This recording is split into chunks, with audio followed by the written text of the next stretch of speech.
ஒற்றையாளாக நின்று ஒரு மாபெரும் படையையே நடுங்க வைத்த ஒரு வீரபாண்டியனின் கதை இது.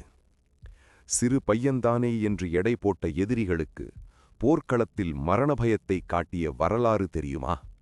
வயது வெறும் 16. தந்தை இறந்த நேரம். இதுதான் தக்க சமயம் என்று சேரனும் சோழனும் மற்ற குறுநில மன்னர்களும் ஒன்றிணைந்து பாண்டிய நாட்டை கூண்டோடு அழிக்க மாபெரும் படையோடு வந்தார்கள். அரியணை ஏறிய அந்த இளம் சிங்கம் சும்மா இருக்கவில்லை. தன் வாளை எடுத்தான். தலையாலங்கானம் என்னும் போர்க்களத்தில் தனி ஒருவனாக அந்த பிரம்மாண்டமான கூட்டுப்படையை நேருக்கு நேர் எதிர்கொண்டான். பாய்ந்து வந்த பாண்டியனின் வாழ்வீழ்ச்சில் களமே இரத்தக்காடானது.